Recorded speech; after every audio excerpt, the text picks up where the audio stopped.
Hello, and welcome back to our Old Charles today. We are going to explore the fascinating world of United States coins, focusing on the one dime. Minted in 1965, this coin marks an important year in American coinage history and is highly sought after by collectors and investors alike. The 1965 dime was part of the Roosevelt series, which began in 1946 to honor President Franklin D. Roosevelt. This series is known for its classic design, featuring President Roosevelt on the obverse and a torch olive branch and oak branch on the reverse, symbolizing liberty, peace, and strength. One of the unique aspects of the 1965 dime is that it was the first year that the United States moved away from using silver in its dimes. Prior to 1965, dimes were made of 90% silver and 10% copper. Starting in 1965, the composition was changed to a clad structure consisting of an outer layer of 75% copper and 25% nickel bonded to a pure copper core. This was a significant shift in U.S. coinage history, and it affected the value of these coins in the years that followed. When considering the value of a 1965 dime, there are several factors that collectors look at. Condition or grade plays a major role in determining price. Coins that are circulated and show signs of wear will be worth less than coins that are uncirculated and retain their original mint luster. Many 1965 dimes are available in circulation and are relatively common, making them more affordable for collectors. However, coins that are in exceptional condition, such as those graded MS-65 or higher by professional grading services, can fetch a premium. Another factor affecting value is mint mark. The 1965 dime was minted at the Philadelphia and Denver mints. Coins from Philadelphia do not have a mint mark, while coins from Denver carry a small d on the obverse near the date. Collectors often seek coins from specific mints, especially if the coin is in high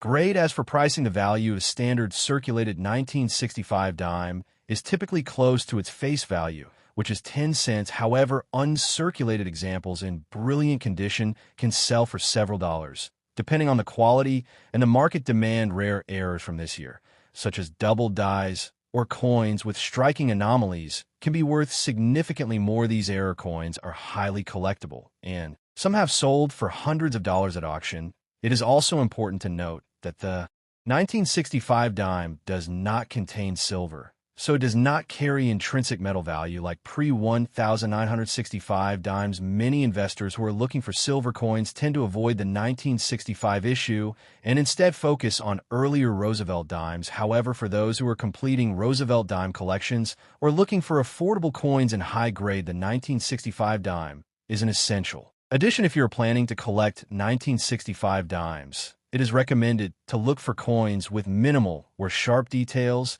and original luster.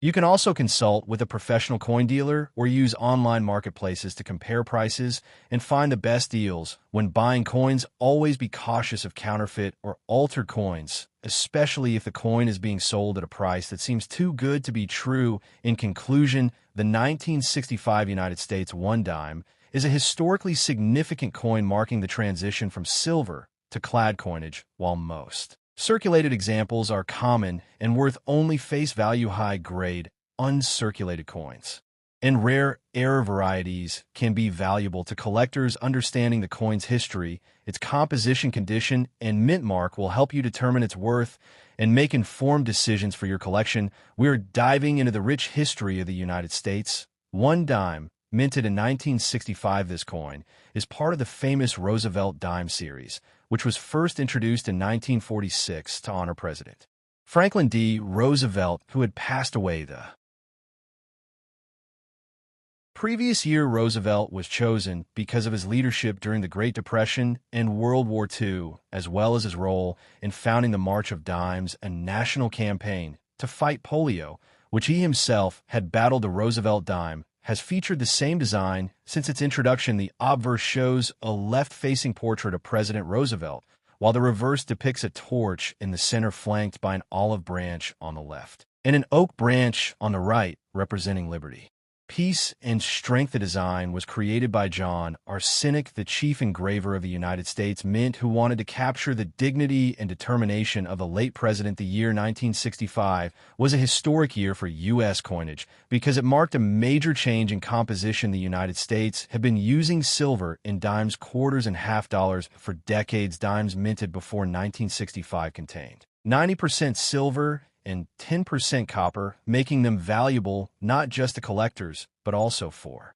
their intrinsic metal content. However, in 1965, due to rising silver prices and a shortage of coins, the U.S. government passed legislation to remove silver from dimes and quarters. The Coinage Act of 1965 mandated that dimes would now be made from a clad composition consisting of an outer layer of 75% copper and 25% nickel bonded to a pure copper core. This transition to clad coinage ensured that coins could continue to be produced in large quantities and circulated widely without being melted for their silver content. Because 1965 was the first year of clad dimes, there are no mint marks on these coins. Coins from the Philadelphia and Denver mints were both produced without a mint mark and are therefore often referred to as 1965P and 1965D, even though the mark does not appear. The coins were struck in massive numbers to replace the silver dimes that had largely disappeared from